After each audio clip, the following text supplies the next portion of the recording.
सुहानी को लगने लगा था उसके घर की छत पर टंगा यह आसमान का टुकड़ा केवल उसी की धरोहर है। बचपन से लेकर आज तक वह उसके साथ अपना सुख दुख बांटती आई है। गुड़ियों से खेलना बंद कर जब वह कॉलेज की किताबों तक पहुंची तो यह आसमान का टुकड़ा उसके साथ साथ चलता रहा। फिर जब चाचा चाची ने उसका हाथ किसी अजनबी के हाथ में थमाकर उसे विदा कर दिया, तब भी यह आसमान का नन्हा टुकड़ा चोरी चोरी उसके साथ चला आया। तब सुहानी को लगा कि वह ससुराल अकेली नहीं आई, कोई है उसके साथ। उस भरे पूरे परिवार में पति के प्यार की संपूर्ण अधिकारिणी होने पर भी उसके हृदय का कोई कोना इन सारे सामाजिक बंधनों से परे नितांत खाली था और उसे वह अपनी कल्पना के रंगों से इच्छा अनुसार सजाती रहती थी। सुहानी के माता पिता बचपन में ही चल बसे थे। माँ की तो उसे याद भी न थी। हाँ, पिता की कोई धुंधली सी आकृति उसके अवचेतन मन पर कभी कभी उभरती थी। किसी जमाने के पुराने रईसों का उनका परिवार था जिसमें बड़े चाचा के बच्चों के साथ पलती बढ़ती। सुहानी को यूं तो कोई अभाव न था, किंतु जब कभी कोई रिश्तेदार उसे बेचारी कहकर प्यार करने का उपक्रम करता तो वह छिटक कर दूर जा खड़ी होती और सोचती, वह बेचारी क्यों है? बिंदु व मीनू को तो कोई बेचारी नहीं कहता।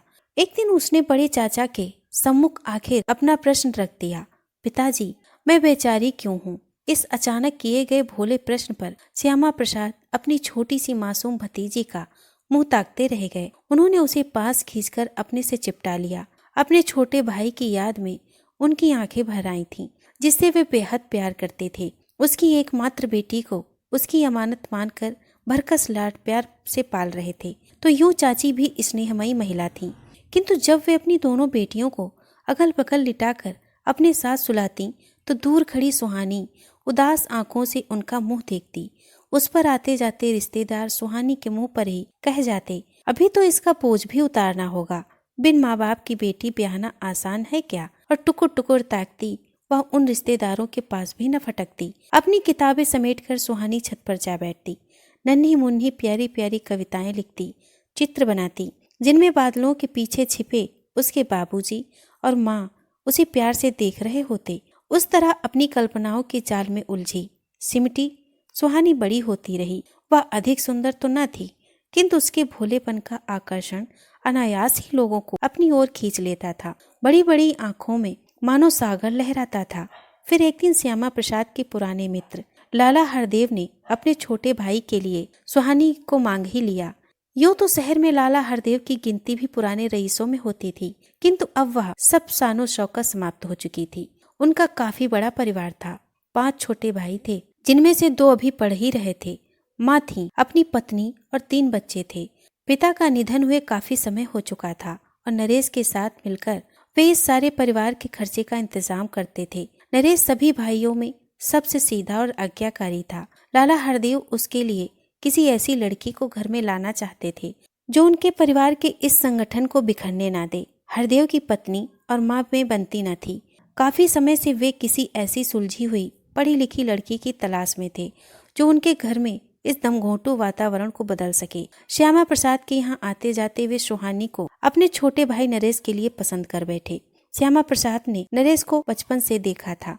बेहद सीधा लड़का था, या यूं कहिए कि कुछ हद तक दब्बू भी था, किंतु उसकी नौकरी अच्छी थी। सुहानी को उस घर में कोई कष्ट न होगा, यह श्यामा प्रसाद जानते थे। सो पत्नी से पूछ उन्होंने विवाह के लिए हाँ कर दी। सुहानी से पूछने की या उसे नरेश से मिलवाने की आवश्यकता नहीं समझी गई, क्योंकि उस परिवार में ऐसी परंपरा ही न थी। बिंदु और मीनू के विवाह में भी उनकी सहमति नहीं ली गई थी। सुहानी और नरेश का विवाह अत्यंत सीधे साधे ढंग से संपन्न हो गया। घर के दरवाजे पर बारात पहुंचते ही शोर मच गया, बहू आ गई, बहू आ गई। माँ जी कहाँ है भाभी? पहली बार सुहानी ने नरेश के मुंह से कोई बात सुनी। वे अंदर कमरे में हैं, अभी आएंगी। तुम दोनों थोड़ा सुस्ता लो, मैं चाय भेजती हूँ। और जेठानी चली गई। थोड़ी देर में चाय की ट्रे उठाए 3-4 लड़कियों ने अंदर आकर सुहानी को घेर लिया। शीघ्र ही 2-3 लड़कियां और भी आ गईं। किसी के हाथ में नमकीन की प्लेट थी तो किसी के हाथ में मिठाई की।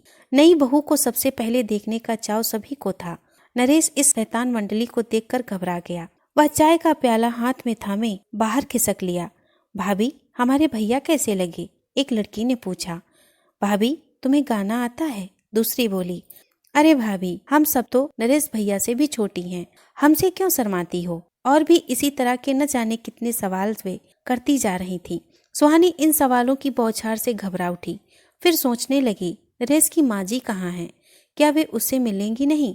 चाय का प्याला थामकर उसने धीरे से सिर उठाकर उन सभी लड़कियों की ओर देखा जिनके भोले चेहरों पर अपनत्व झलक रहा था, किंतु आंखें शरारत से बाज नहीं आ रही थी। सुहानी कुछ सहज हुई और आखिर पूछ ही बैठी, माँ जी कहाँ हैं? कौन चाची? अरे वे तो अभी तुम्हारे पास नहीं आएंगी, सगुन के सारे काम तो बड़ी भाभी ही करेंगी। सुहानी कुछ ठीक से समझ नहीं पाई, इसीलिए चुप ही रही। चुपचाप चाय पीती वह सोच रही थी, क्या वह अंदर जाकर माँ जी से नहीं मिल सकती? तभी जेठानी अंदर आ गई। चलो सुहानी, माँ जी के पाँव छू लो। सुहानी उठ खड़ी हुई। सास के पास पहुंचकर उसने बड़ी श्रद्धा से झुककर उनके पाँव छुए और इस इंतजार में झुकी रही कि अभी वे इसे खींचकर अपने हृदय से लगा लेंगी, किंतु ऐसा कुछ भी न हुआ। सदा सुखी रहो कहते हुए उन्होंने उसके सिर पर हाथ रख दिया और वहां से चली गईं। ममता की प्यासी सुहानी को ऐसा लगा जैसे उसके सामने से प्यार का ठंडा अमृत कलश ही हटा लिया गया हो।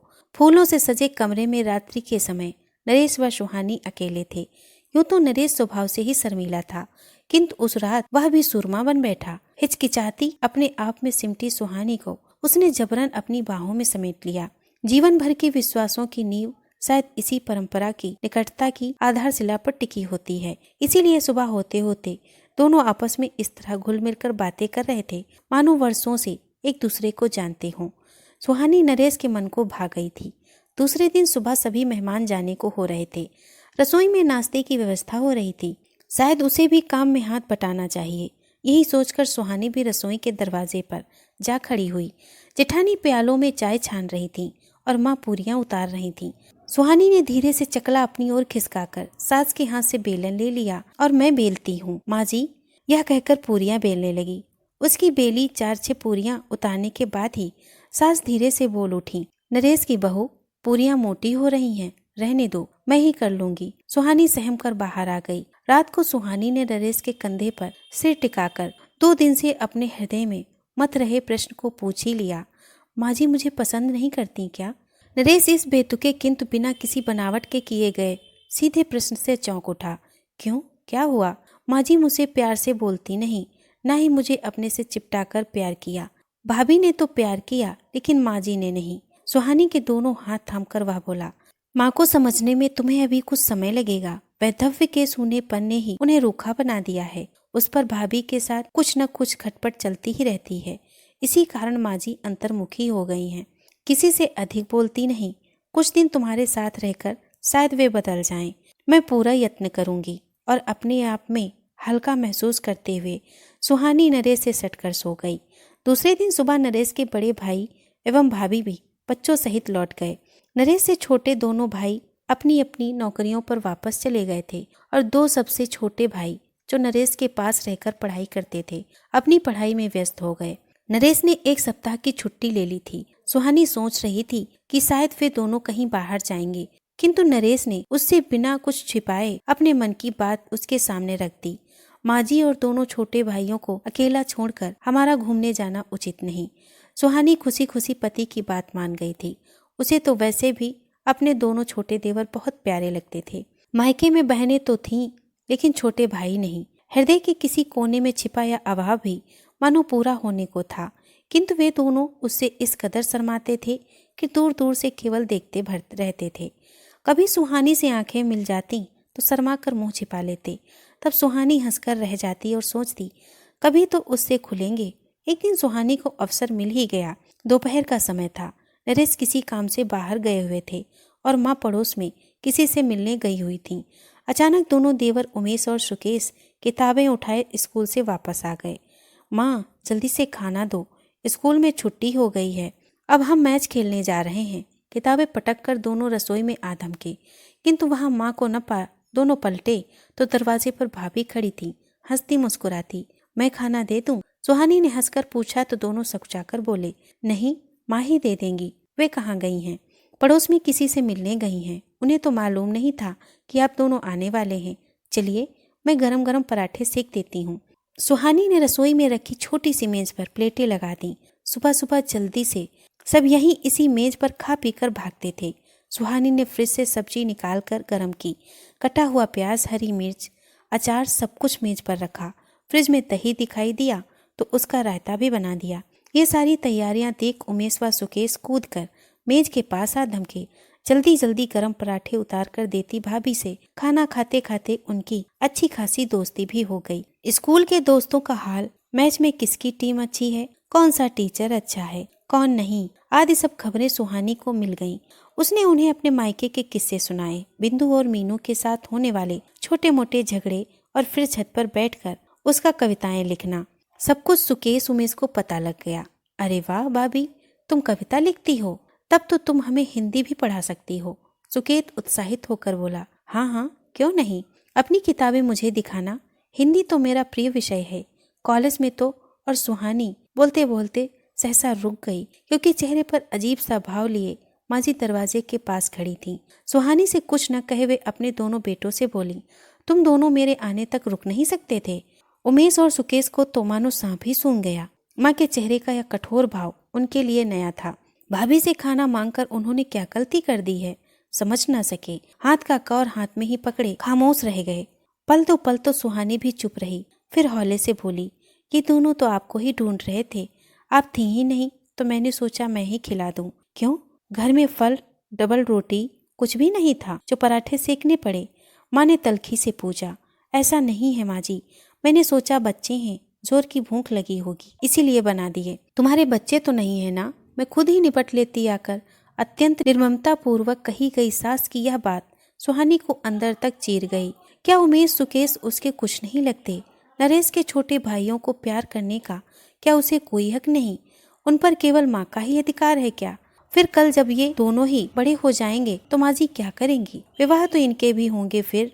उमेश व सुकेश न जाने कब के अपने कमरों में जा दुबके थे, और माँ जी अपनी तीखी दृष्टि के पैने चुभते बाणों से सुहानी का हृदय छलनी कर अपने कमरे में जा बैठी थी। एक अजीब सा तनाव पूरे घर में छा गया था। सुहानी की आंखें छलछलाईं।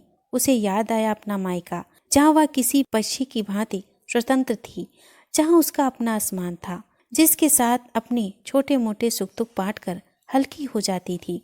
सुहानी को लगा अब भी उसके साथ साथ चलकर आया आसमान का वह नन्हा टुकड़ा उसका साथी है, जो उसे हाथ हिलाकर ऊपर बुला रहा है। वह नरेश की अलमारी में कुछ ढूंढने लगी। एक सादी कॉपी और पेन उसे मिल ही गया। जल्दी जल्दी धूल भरी सीढ़ियां चढ़ती हुई वह छत पर जा पहुंची। कैसी शांति थी वहां, मानो किसी घुटन भरी कैद से मुक्ति मिली हो। मन किसी पक्षी की भांति बहती हवा के साथ उड़ने लगा। धूप छत से अभी अभी गई थी, पूरा माहौल गुनगुना सा था।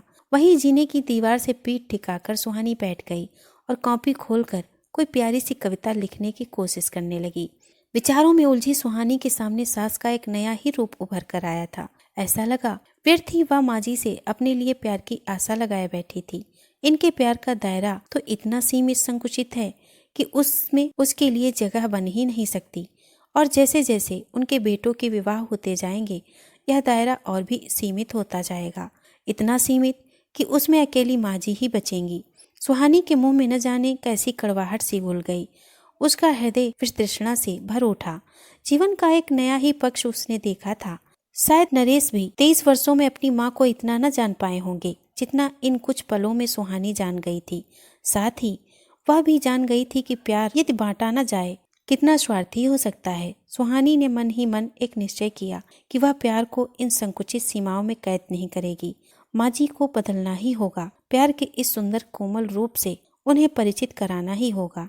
दोस्तों, अगर आपको ये कहानी पसंद आई हो तो प्लीज़ इसे लाइक और शेयर करें। अगर आप हमारे चैनल पर नए हैं तो प्लीज़ इसे सब्सक्राइब करें। धन्यवाद।